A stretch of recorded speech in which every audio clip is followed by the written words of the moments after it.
அனைவருக்கும் வணக்கம். என்னுடைய பெயர் சிவா. நான் சென்னையில் உள்ள ஒரு கல்லூரியில் 2ஆம் ஆண்டு படித்து கொண்டிருக்கின்றேன். என் தோழியின் பெயர் அனு. கல்லூரியில் சேர்ந்த முதல் நாளே நாங்கள் இருவரும் நண்பர்களாகினோம். அவளும் நானும் நல்ல நட்பாக பழகி கொண்டிருந்தோம். அவள் என் கல்லூரியில் சீனியரை காதலித்து கொண்டிருந்தாள். அதனால் அடிக்கடி விடுமுறை எடுத்துக்கொண்டு அவளுடன் வெளியே ஒன்றாக ஊர் சுற்றியதும் வழக்கமாக வைத்திருப்பாள். மேலும் அவள் என்னிடமும் ஓப்பனாக எல்லா விஷயமும் பேசியும் கொள்வார். அதனால் நாங்கள் நல்ல நண்பர்களாக இருந்தோம். இரவில் அவள் காதலுடன் பேசி முடித்தவுடன் என்னுடன் இரவில் பேசுவாள். அவள் மீது எனக்கு எந்த எண்ணமும் இருந்ததில்லை. அவளின் குடும்பத்தை பற்றி என்னிடம் சொல்லியும் இருக்கிறாள். அவளின் சிறு வயதிலேயே அவளுடைய அம்மா இறந்து விட்டார்கள் என்றும் அவளுடைய அப்பா இரண்டாவதாக திருமணம் செய்து கொண்டார் என்றும் அந்த பெண்ணுடைய பெயர் கல்யாணி என்றும் அவர் தற்போது அவருக்கு 36 வயதுதான் ஆகிறது எனவும் சொல்வாள். தோழியான அணுவை விட 16 வயதே மூத்தவள் என்றும் தற்போது வரை அவளுக்கு குழந்தை இல்லை என்றும் அவள் சொல்வாள். என் தோழியான அணுவை தான் அவள் தன்னுடைய பிள்ளையாக நினைத்து வளர்த்து கொண்டிருந்தாள் எனவும் கூறுவாள். ஆனால் கொஞ்சம் கோபக்காரி என்றும் அனு என்னிடம் சொல்லியும் இருந்தாள். நானும் என் 2 நண்பர்களும் தனியாக வாடகைக்கு ஒரு அப்பார்ட்மெண்ட் எடுத்து தங்கியுள்ளோம். என் நண்பர்கள் இருவருமே அவர்களுடைய காதலியை கூட்டிக் கொண்டு இங்கு வந்துதான் சந்தோஷமாக இருப்பார்கள். நானும் அவர்கள் வரும்போதெல்லாம் வெளியே சென்று விடுவேன். அவர்கள் இருவருமே சனிக்கிழமையும் ஞாயிற்றுக்கிழமையும் அவர்களுடைய பெற்றோரை பார்ப்பதற்காக ஊருக்கு சென்று விடுவார்கள். திங்கட்கிழமைதான் மீண்டும் வருவார்கள். அதனால் சனி மற்றும் ஞாயிற்றுக்கிழமை நான் கொஞ்சம் ஃப்ரீயாக தான் இருப்பேன். அன்று ஒரு நாள் வெள்ளிக்கிழமையன்று என் தோழியான அனு எனக்கு கால் செய்தாள். அவள் நான் நாளை என்னுடைய காதலுடன் 2 நாள் வெளியூர் செல்வதாகவும் சொன்னாள். நானும் சரி போயிட்டு வா என்று சொன்னேன். ஆனால் அவள் சித்தி நாளை காலையில் சென்னை வருவதாகவும் சொல்லியிருந்தாள். நான் எதற்கென்று கேட்டேன். அவளோ ஒரு திருமண நிகழ்ச்சிக்காக வருவதாகவும் சொன்னாள். அவளை பிக்கப் செய்து திருமணத்திற்கு கூட்டிச் சென்று வரவேண்டும் எனவும், ஆனால் நான் என் காதலுடன் செல்வதால் என் சித்தியை நீ பிக்கப் செய்து அவளை மீண்டும் ரயிலில் ஏற்றி அனுப்பி வைக்குமாறும் என்னிடம் கேட்டாள். நானும் சிறிது யோசித்துவிட்டு சரி என்று சொன்னேன். அவளிடம் கேட்டேன், உன் சித்தி உன்னை எங்கே என்று கேட்டால் நான் என்ன சொல்வது என்று கேட்டேன். அதற்கு அனு சொன்னால், நான் ப்ராஜெக்ட் விஷயமாக ஹைதராபாத் செல்வதாக சொல்லியிருக்கிறேன், நீயும் அதையே சொல்லிவிடு என்று சொல்லி அவளுடைய மொபைல் நம்பரை எனக்கு அனுப்பியுள்ளேன் என்றும் சொன்னாள். காலை 7 மணிக்கு ட்ரெயினில் வருகிறாள் என்றும் அவளை பிக்கப் செய்து விடுமாறும் சொன்னாள். நானும் சரி என்று சொல்லிவிட்டேன். காலை 6 மணிக்கு அணுவின் சித்தி கல்யாணியை பிக்கப் செய்ய நான் ரயில்வே ஸ்டேஷனுக்கு சென்றேன். ரயில் 6:50 வந்துவிட்டது. கல்யாணிக்கு கால் செய்து நான் இங்கு உள்ளேன் என்றும் அவளை வருமாறும் சொன்னேன். என் எதிரே ஒரு 36 வயது மதிக்கத்தக்க பெண் அழகாக சேலை கட்டி கொண்டு வந்திருந்தாள். நான் அவளை நன்றாக ரசித்து கொண்டிருந்தேன். அவள் என்னை நோக்கி வந்து கொண்டும் இருந்தாள். அவள் கையில் மொபைலை எடுத்து யாருக்கோ கால் செய்தாள். அப்போது என்னுடைய மொபைல் ஒலித்து கொண்டிருந்தது. நான் அவள் அருகில் சென்று நீங்கள்தான் அணுவின் சித்தியா என்றும் கேட்டேன். அவளும் ஆமா என்று சொன்னாள். அவளின் பேக்கை வாங்கி கொண்டு என் பின் வருமாறும் நான் சொன்னேன். அவளும் என்னுடன் வந்தாள். வெளியே வந்தவுடன் என் பைக்கில் அவளுடைய பேக்கை வைத்துவிட்டு பைக்கில் ஏறி அவளை பின்னே அமருமாறும் சொன்னேன். அவளும் சிறிது யோசித்துவிட்டு அமர்ந்தாள். நானும் என் அப்பார்ட்மெண்ட்டை நோக்கி வந்து கொண்டிருந்தேன். சாலைகள் குண்டும் குழியுமாக இருந்தன. ஆனால் அதில் நான் விழாமல் அவளை பாதுகாப்பாக கூட்டியும் சென்றேன். பைக்கில் கண்ணாடி வழியாக பின்னால் அவளையும் பார்த்தேன். அவளோ சிரித்து கொண்டே அமர்ந்திருந்தாள். ஒரு வழியாக அப்பார்ட்மெண்ட்டை அடைந்து விட்டோம். என் ரூமுக்கு கூட்டிச் சென்றேன். கதவை திறந்து உள்ளே சென்றவுடன் அவளை அந்த ரூமுக்கு சென்று ரெடியாகி வருமாறும் சொன்னேன். அவளும் சரி என்று சொன்னாள். நானும் சென்றேன். நானும் குளித்துவிட்டு உடைகளை மாற்றிவிட்டு வெளியே வந்தேன். அவளுக்காக காலை உணவு வாங்கி வைத்திருந்தேன். அவளும் வெளியே வந்தாள். அவளை பார்த்தவுடன் நான் வாங்கி வந்த சாப்பாடை கொடுத்தேன். அவள் பட்டுப்புடவையில் தலை நிறைய மல்லிகைப்பூவை வைத்து புது கல்யாண பெண் போல இருந்தாள். அவளுக்கு 36 வயது என்று சொன்னால் யாரும் நம்ப மாட்டார்கள். அந்த அளவுக்கு இளமையாகவும் இருந்தாள். அவளை பார்த்து சாப்பிட்டுட்டு நம்ம ஃபங்க்ஷனுக்கு கிளம்புவோம் என்றும் சொன்னேன். அவளும் சரி என்று என்னுடன் உட்கார்ந்து சாப்பிட்டாள். நாங்கள் சாப்பிட்டு கொண்டே பேசி கொண்டிருந்தோம். அவள் அணுவை பற்றி கேட்டாள். நீயும் அணுவும் காதலிக்கிறீர்களா என்று கேட்டாள். நானோ இல்லை, அவளும் நானும் நல்ல நண்பர்களாக இருக்கிறோம் என்று கூறினேன். உடனே அவளோ அப்போ வேற யாரையாவது நீ காதலிக்கிறாயா என்றும் கேட்டாள். நானோ இல்லை, என்னையெல்லாம் யார் காதலிப்பாங்க என்று நான் சொன்னேன். அவளும் ஆமா, நீ இப்படி இருந்தால் எப்படி உன்னை காதலிப்பார்கள், உண்மைதான் என்றும் சொன்னாள். உடனே நான் என்ன அழகா இல்லையா என்று கேட்டேன். அவளோ அழகாக தான் இருக்கிறாய். ஆனால் வேறு ஒன்றும் உன்னிடம் வேண்டும். அது உன்னிடம் இல்லை. இது உன் கூட நான் பைக்கில் வரும்போது எனக்கு தெரிந்துவிட்டது. உனக்கு இது இல்லை என்று சொன்னாள். நான் என்னவென்று கேட்டேன். அவளோ திருமணத்திற்கு நேரமாகிவிட்டது. நான் திருமணம் முடித்து வந்துவிட்டு நான் என்னவென்று சொல்கிறேன் என்று சொன்னாள். நானும் சரி என்று சொல்லி அவளை நான் திருமணத்திற்கு அழைத்துச் சென்றேன். அவளும் நானும் திருமணத்திற்கு சென்று அங்கேயே சாப்பிட்டு விட்டு மதியம் 1 மணி அளவில் அங்கிருந்து கிளம்பினோம். வரும்பொழுது அவள் பைக்கில் பின்னே அமர்ந்திருந்தார். அவளுடைய தலையில் வைத்த மல்லிகைப்பூவின் வாசமாக இருந்தது. அந்த வாசனை என்னை ஏதோ டிஸ்டர்ப் செய்து கொண்டே இருந்தது. இருந்தாலும் நான் கொஞ்சம் தெளிவாக தான் இருந்தேன். வரும்போதும் கூட எந்த பள்ளத்திலும் விழாமல் வண்டியை ஓட்டி கொண்டு இருந்தேன். அவள் அதை பார்த்துவிட்டு சிரித்து கொண்டே வந்திருந்தாள். நான் என்னவென்று கேட்டேன். அவள் சொன்னால், உன்னை நம்பி எந்த பெண்ணையும் இரவு கூட விட்டு செல்லலாம், அவ்வளவு நல்லவன் நீ என்று சொன்னாள். அப்போது எனக்கு புரியவில்லை. அவள் சொன்னால், உனக்கு பெண்களை எப்படி காதலிக்க வைக்க வேண்டும், பெண்களை எப்படி கவர வேண்டும் என்று சொல்லிக் கொடுக்க வேண்டும் என்று சொன்னாள். நானும் உங்களுக்கு தெரிந்தால் சொல்லிக் கொடுங்கள் என்று சொன்னேன். அவள் சொன்னால், அதற்கு இன்று முழுவதும் உங்களுடன் இருந்தால் பத்தாது, நாளையும் நான் இருக்க வேண்டும், அப்பொழுதுதான் உனக்கு எல்லாவற்றையும் கற்றுத்தர முடியும் என்று சொன்னாள். நானும் நீங்கள் என்னுடைய இருங்கள், அனு கேட்டால் நீங்கள் சென்று விட்டீர்கள் என்று சொல்கிறேன், அல்லது நீங்கள் உங்களுடைய தோழியின் வீட்டிற்கு சென்று விட்டீர்கள் என்று சொல்லிவிடுங்கள். அவளும் சரி என்று சொல்லிவிட்டாள். நானும் பைக்கை வேகமாக ஓட்டிக்கொண்டு அப்பார்ட்மெண்ட்டுக்கு சென்றடைந்தோம். அவளும் நானும் ரூம் கதவை திறந்து உள்ளே சென்றோம். அவள் உள்ளே சென்று பாத்ரூம் போயிட்டு வந்தாள். நானும் கதவை அடைத்து விட்டேன். சோபாவில் உட்கார்ந்திருந்தோம். அவளும் எந்த கூச்சமும் இல்லாமல் என் அருகில் வந்து அமர்ந்தாள். அவள் சொன்னால், பைக்கில் வரும்போது நீ சேஃப்டியாக ஓட்டிக்கொண்டு வந்தாய். அதை வைத்துதான் நான் அப்படி சொன்னேன், உனக்கு எந்த பெண்ணும் செட் ஆகாது என்று. ஏனென்றால் பின்னாடி ஒரு பெண் இருந்தால் எந்த ஆணாக இருந்தாலும் பள்ளத்தை தேடி தேடி சென்று வண்டியை விடுவார்கள். அப்படி விடுவதால் பின்னே அமர்ந்தவர்கள் அவர் மீது சாய்வார்கள். இதை எல்லா ஆண்களும் விரும்புவார்கள். ஆனால் நீ அப்படி செய்யவில்லையே. அது மட்டுமில்லாமல் நான் அழகான சேரி கட்டியும் இருந்தேன். அதற்கு கூட எதுவும் நீ சொல்லவில்லையே என்றும் சொன்னாள். நான் சொன்னேன், உங்களை பார்த்தவுடனே எனக்கு பிடித்துவிட்டது. நீங்கள் அணுவின் சித்தி என்பதால் தப்பாக ஏதும் நினைத்து கொள்வீர்களோ என்றுதான் நான் எதுவும் சொல்லவில்லை என்றும் சொன்னேன். அவளோ, நான் ஏதும் தப்பாக நினைத்து கொள்ளவில்லை, உனக்கு என்ன சொல்ல தோணிச்சோ சொல்லு, நான் கேட்கிறேன் என்று சொன்னாள். நானும், நீங்கள் பட்டு சேலைக்கு பார்க்கும்போது புது பெண் போல அழகாக இருந்தீர்கள். உங்களுக்கு கல்யாணமாகவில்லை என்றால் உங்களையே இன்று நான் கல்யாணம் செய்திருப்பேன். உங்களுடைய அழகு என்னை ஏதோ செய்தது. நீங்கள் தப்பாக நினைத்து கொள்வீர்கள் என்றுதான் நான் அமைதியாக இருந்துவிட்டேன். இல்லையென்றால் இங்கு நடப்பதே வேறு என்று நான் சொன்னேன். உடனே அவளோ, நான் எதுவும் நினைத்து கொள்ள மாட்டேன். ஏனென்றால் அணுவுடைய அப்பா என்னை தொட்டு 3 வருடங்கள் ஆகிவிட்டது. நானும் பெண்தானே, என்னால் முடிந்தவரை இருந்துவிட்டேன். இன்று என் தோழியை பார்த்து அதை சொன்னேன். அவளும், உனக்கு ஏதாவது ஒரு வாய்ப்பு கிடைத்தால், அதுவும் நல்லவனை பார்த்தால் உன்னுடைய ஆசையை நீ போக்கிக் கொள்ளுமாறும் என்னிடம் சொன்னாள். நானும் நீ நல்லவன் என்றுதான் உன்னை தேடி நான் மீண்டும் உன்னுடைய வீட்டிற்கே வந்தேன். உன்னுடன் 2 நாட்கள் தங்கவும் சம்மதித்தேன். என்னுடைய ஆசைகள் முழுவதையும் தீர்த்து கொள்ள நான் விரும்புகிறேன். இப்போது உனக்கும் எனக்கும் கல்யாணமாகிவிட்டது என்று நீ நினைத்துக்கொள். அதன் பிறகு என்னை நீ என்ன செய்ய நினைக்கிறாயோ அதை இப்போதே செய் என்று சொன்னாள். நானும் இந்த வாய்ப்பை வீணடிக்க விரும்பவில்லை. அவளே அதற்கு சம்மதம் தெரிவித்து விட்டாள். பிறகு எதற்கு கூச்சம் என்று அப்போதே நான் ஆரம்பித்து விட்டேன். அப்போது சோபாவில் வைத்தே எனக்கும் அவளுக்கும் எல்லாமும் நடந்து முடிந்தது. அதன் பிறகு மாலை நேரத்தில் நாங்கள் டீ அறிந்து கொண்டே அவளுடைய கதைகளை சொன்னாள்.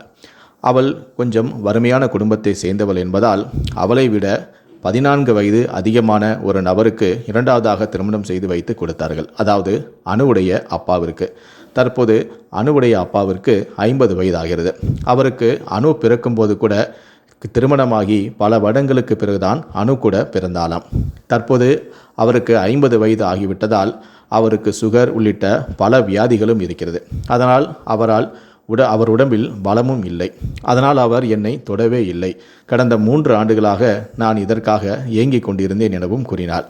எனக்கு தற்போது 36 வயதுதான் ஆகிறது என்றும் சொன்னாள். நான் ஏழை குடும்பத்தில் பிறந்து விட்டதால் என்னுடைய வாலிபமும் என்னுடைய ஆசைகளும் வீணாகி போய்விட்டது எனவும் வருத்தப்பட்டாள். உடனே நானும், வருத்தப்படாதீர்கள், உங்களுடைய வருத்தத்தை நான் போக்கின்றேன். உங்களுக்கு நாளை இரவுதானே ட்ரெயின், அதுவரை நாம் ஜாலியாக இருக்கலாம் என்று சொல்லி நானும் அவளும் ஜாலியாக இருக்க ஆரம்பித்தோம்.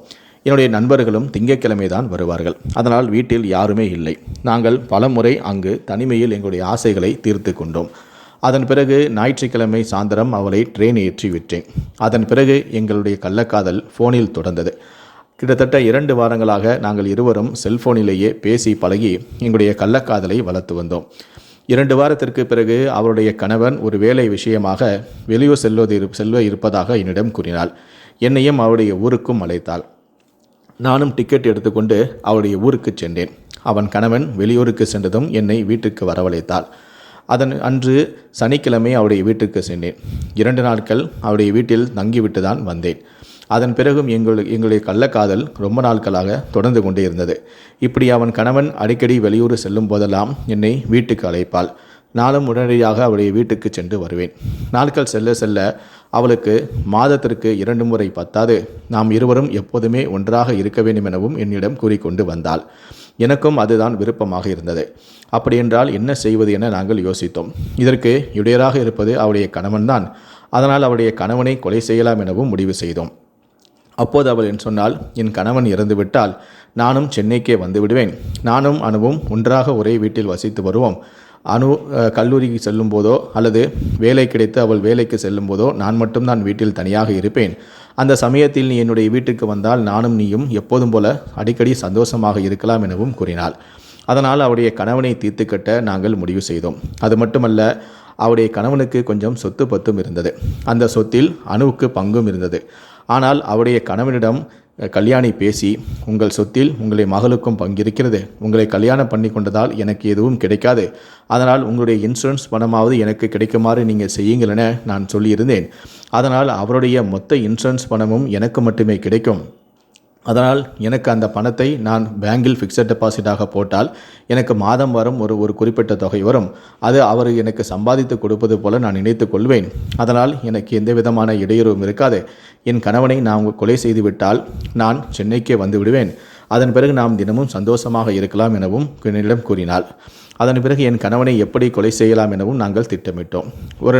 ஒரு நாள் அவள், நான் ஒரு பக்காவாக ஒரு பிளான் போட்டு வைத்திருக்கின்றேன், நீ காலையிலேயே கிளம்பி வா, நான் இன்று என்னுடைய தோழியின் வீட்டிற்கு செல்வதாக என் கணவனிடம் சொல்லியிருக்கிறேன், நான் உன்னை நேரில் சந்தித்து என்னுடைய பிளானை சொல்கிறேன் என்று சொன்னாள். நானும் காலையிலேயே அவருடைய ஊருக்கு சென்றேன். அப்போது போகும் வழியிலேயே, அவருடைய வீட்டுக்கு போகும் வழியிலேயே ஒரு பாலம் இருக்கும். அந்த பாலத்திற்கு என்னை வரை சொன்னாள். நானும் அங்கு சென்றேன். அதன் பிறகு என்னை அந்த பாலத்துக்கு கீழே கூட்டிச் சென்றாள். நான் இன்று என்னுடைய தோழியினோடு வீட்டுக்கு ஒரு ஃபங்க்ஷனுக்காக போகின்றேன். இரவு வரும்போது லேட்டாக தான் வருவேன். அப்போது தான் இங்கு ஆட்கள் நடமாட்டம் இல்லாமல் இருக்கும்.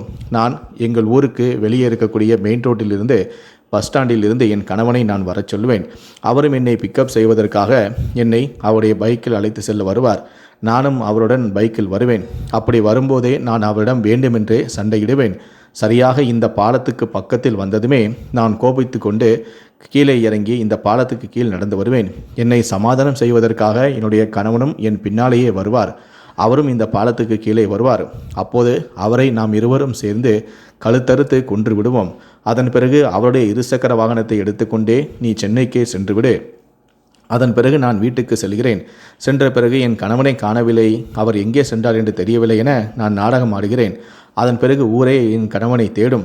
அதன் பிறகு என் கணவன் கொலை செய்யப்பட்ட விவரம் போலீசாருக்கு தெரிய வரும். அதன் பிறகு போலீசார் இது தொடர்பாக விசாரணை செய்வார்கள். ஆனால் நாம் எப்போதும் மாட்டிக்கொள்ள வாய்ப்பே இல்லை. இருட்டில் நாம் இந்த கொலையை செய்தால் நாம் சுலபமாக தப்பித்து விடலாம், யார் மீதும் சந்தேகமும் வராது என்று திட்டம் போட்டு கொடுத்தாள். எனக்கும் அது சரியாக தான் பட்டது. நானும் அந்த திட்டத்திற்கு ஒப்புக்கொண்டேன். அதே போலவே அவள் தன்னுடைய தோழியை வீட்டுக்கு போயிட்டு நைட்டு ஊருக்கு வெளிப்புறம் இருக்கக்கூடிய பஸ் ஸ்டாண்டுக்கு வந்துவிட்டு எனக்கு ஃபோன் செய்தாள். நான் வந்துவிட்டேன், என் கணவனையும் கூப்பிட்டு உள்ளேன், கொஞ்ச நேரத்தில் என் கணவனும் வந்து விடுவார், நானும் என் கணவனை இப்போது கொஞ்ச நேரத்திலேயே அங்கு அழைத்து வந்து விடுவேன், ரெடியாக இரு என்று எனக்கு ஃபோனும் செய்தாள். நானும் ரெடியாக தான் இருக்கிறேன் என்று அவளுக்கு பதில் கூறினேன். கொஞ்ச நேரத்திலேயே அவருடைய கணவன் அவளை பிக்கப் செய்வதற்காக பஸ் ஸ்டாண்டுக்கு வந்து விட்டார். அதன் பிறகு அவருடன் பைக்கில் வரும்போதே வேண்டுமென்றே சண்டையும் விட்டாள். அதன் பிறகு அவள் சொன்னது போலவே அவன் கணவனையும் கீழே வர வைத்து விட்டாள். அப்போது நான் கீழே இருப்பதை பார்த்த அவன் கணவன் அதிர்ச்சியடைந்தார். அப்போதுதான் இது ஏதோ திட்டமிட்ட சதி என்பதை அவருடைய கணவன் உணர்ந்து அங்கிருந்து தப்பித்து ஓட முயற்சி செய்தார். ஆனால் கல்யாணிக்கு இருந்த வெறியோ, அவள் ஓடிப்போய் தன் கணவனை பின்பக்கமாக இறுக்கமாக கட்டி பிடித்து கொண்டு அப்படியே கீழே விழுந்து விட்டாள். கணவன் அவள் மேலே கிடக்க அவரால் எழுந்திருக்க முடியவில்லை. தன்னுடைய இரு கால்களாலும் தன் கணவனின் கால்களுக்கு லாக் போட்டு கொண்டாள். தான் பின்பக்கமாக கட்டி பிடித்ததால் அவருடைய கைகளும் லாக் செய்யப்பட்டிருந்தது. இதனால் அவரால் அசையவே முடியவில்லை. அவருக்கு 50 வயது ஆகிவிட்டது. சர்க்கரை நோய் வர இருக்கிறது. உடம்பும் பலவீனமாக இருந்தது. இதனால் கல்யாணியுடைய இறுக்கமான பிடியிலிருந்து அவரால் தப்பிக்கொள்ள முடியவில்லை. உடனே கல்யாணி, வா, சீக்கிரம் வா, சீக்கிரம் அறுத்துவிடு என்று சொன்னாள். உடனே நானும் ஓடி சென்று கல்யாணியுடைய கணவனின் கழுத்தை அறுத்து விட்டேன். இரத்தம் பீரிட்டு வெளியே வந்தது. அதன் பிறகு நாங்கள் கொஞ்ச நேரம் அங்கே என்ன நடக்கிறது என்று நின்று பார்த்தோம். துடித்த கல்யாணியின் கணவன் அப்படியே அசைவின்றி கிடந்தார். இதனால் அவருடைய கணவன் இறந்துவிட்டார் என எண்ணி நான் உடனடியாக அவருடைய பைக்கை எடுத்துக்கொண்டு கிளம்பிவிட்டேன். கல்யாணியும் எதுவும் நடக்காதது போல அவருடைய வீட்டுக்கு சென்று விட்டார். கல்யாணி என்னை அவருடைய ஊருக்கு செல்ல சொன்னாள். ஆனால் நான் ஊருக்கு செல்லவில்லை. என்ன நடக்கிறது, ஏது நடக்கிறது என பார்த்துவிட்டு பொறுமையாக செல்வோம் என பக்கத்தில் உள்ள ஒரு லாட்ஜில் அறையெடுத்து நான் தங்கி கொண்டேன். அதன் பிறகு கல்யாணி சொல்வது போலவே வீட்டுக்கு போய் தன் கணவனை காணவில்லை என நாடகம் ஆடினாள். ஊரார் பல பேர், சொந்தம் பந்தம் எல்லோரும் அவருடைய கணவனையும் தேடினார்கள். அந்த சமயத்தில் தான் ஒருவர் பாலத்துக்கு அருகே வந்து சிறுநீர் கழிப்பதற்காக வந்தார். அந்த சமயத்தில் கல்யாணியுடைய கணவன் இன்னும் சாகவில்லை. அவர் அப்போது மயக்கம்தான் அடைந்தார். ஆனால் நானும் கல்யாணியோ அவர் இறந்து விட்டார் என எண்ணி அங்கிருந்து வந்து விட்டோம். மயக்கம் தெளிந்த அவருடைய கணவனோ காப்பாற்றுங்கள் காப்பாற்றுங்கள் என கத்தியிருக்கிறார். அங்கு சிறுநீர் கழிக்க வந்த நபரோ, என்ன இந்த இருட்டில் யாரோ காப்பாற்றுங்கள் காப்பாற்றுங்கள் என கத்துகிறார்களே என எண்ணி அந்த பாலத்துக்கு கீழே சென்று பார்க்க அங்கே கல்யாணியின் கணவன் உயிருக்கு போராடி கொண்டிருந்தார். உடனடியாக அவர் இது குறித்து காவல்துறைக்கு தகவல் தெரிவித்தார். ஆம்புலன்ஸுக்கும் தகவல் தெரிவித்தார். அதற்குள்ளேயே ஊர் முழுவதும் இந்த தகவல் பரவ பல பேர் அங்கு கூடி வந்துவிட்டனர். உடனடியாக அவரை மீட்டு மருத்துவமனைக்கு அனுப்பியும் வைத்தார்கள். அதன் பிறகு எனக்கு தகவலும் வந்தது. உன்னுடைய கணவனை யாரோ கழுத்தறுத்து பாலத்துக்கு கீழ் போட்டிருக்கிறார்கள். அவர் தற்போது உயிருக்கு போராடி இருக்கிறார். அதனால் அவரை மருத்துவமனைக்கு கொண்டு சென்று இருக்கிறார்கள் என்று என்னிடம் கூறினார்கள். இது எனக்கு பேரதிர்ச்சியை கொடுத்தது. இது கல்யாணிக்கு பேரதிர்ச்சியை கொடுத்தது. காரணம், கல்யாணி அவர் இறந்துவிட்டார் என்று தான் வீட்டுக்கு சென்றிருந்தாள். ஆனால் தற்போது அவர் இன்னும் சாகவில்லை, அவரை மருத்துவமனைக்கு அழைத்து சென்றிருக்கிறார்கள் என்று தெரிந்ததும் கல்யாணி அதிர்ச்சி அடைந்தார். உடனடியாக அவர் இது குறித்து எனக்கும் ஃபோன் போட்டு சொன்னார். ஊருக்கு சென்று விட்டாயா, எங்கே இருக்கிறாய், என் கணவன் இன்னும் சாகவில்லை, அவரை பார்ப்பதற்காக தான் நான் மருத்துவமனைக்கு செல்கிறேன், நீயும் வருகிறாயா என்றும் கேட்டார். நானும் எந்த மருத்துவமனை என்று விசாரித்தேன். ஒரு பெயரை சொன்னாள். நானும் அந்த மருத்துவமனைக்கு சென்றேன். அப்போது கல்யாணி அவருடைய கணவனை பார்ப்பதற்காக மருத்துவமனைக்கு உள்ளே சென்றார். நானும் அவரை பின்தொடர்ந்து சென்று கொண்டிருந்தேன். நாங்கள் செல்வதற்குள்ளாவே அவருடைய கணவனுக்கு மயக்கம் தெளிந்து விட்டது. அவரிடம் போலீசார் விசாரணை செய்து கொண்டிருந்தனர். உங்களை யார் இப்படி செய்தார்கள் என்று சொல்லி கொண்டிருந்தார்கள். ஆனால் அவருடைய கழுத்து அறுக்கப்பட்டிருந்ததால் அவரால் பேச முடியவில்லை. அப்போது அவர் எனக்கு ஒரு பேப்பரும் பேனாவும் தாங்கள் என சைகை காட்டினார். உடனடியாக மருத்துவமனையில் இருந்த ஒரு பேப்பரும் பேனாவும் கொடுக்கப்பட்டது. அதில் கல்யாணியுடைய கணவன் தெளிவாக இதற்கு காரணம் என்னுடைய மனைவியும் அவருடைய ஆண் நண்பரும் என்று எழுதி காட்டிவிட்டார். அந்த சமயத்தில் தன் கணவனை பார்ப்பதற்காக கல்யாணி மருத்துவமனைக்கு செல்ல சரியான நேரத்தில் போலீசார் அவளை சுற்றி வளைத்து அங்கேயே கைது செய்தனர். போலீசார் அவளை கைது செய்யவும் எனக்கும் பயம் ஏற்பட்டுவிட்டது. கல்யாணியை பிடித்து விட்டார்கள், அடுத்து என்னை தான் அவர்கள் பிடிப்பார்கள் என அஞ்சிய நான் உடனடியாக அங்கிருந்து எஸ்கேப் ஆனேன். அங்கேயே வைத்து போலீசார் கிடுக்குப்படி விசாரணை செய்து என்னுடைய ஃபோன் நம்பரையும் கல்யாணியிடமிருந்து வாங்கி கொண்டார்கள். அதன் பிறகு என்னுடைய செல்ஃபோன் நம்பரை ட்ராக் செய்தார்கள். அப்போது நான் எங்கு சென்று கொண்டிருக்கிறேன் பார்த்து அந்த பகுதியில் இருந்த காவல்துறைக்கு ஃபோன் செய்து செல்லும் வழியிலேயே என்னை தடுத்து நிறுத்தி என்னையும் கைது செய்து விட்டார்கள். அதன் பிறகு எங்கள் இருவரையும் காவல் நிலையம் அழைத்து வந்து விசாரணை மேற்கொண்டார்கள். அந்த விசாரணையில் தான் நாங்கள் இருவரும் அனைத்து உண்மைகளையும் போலீசாரிடம் வாக்குமூலமாக அளித்தோம். அதன் அடிப்படையில் போலீசார் எங்கள் மீது கொலை வழக்கு பதிவு செய்து எங்கள் இருவரையும் சிறையில் அடைத்து விட்டனர். தற்போது நாங்கள் இருவரும் சிறையில் கம்பி எண்ணிக்கொண்டு இருக்கின்றோம்.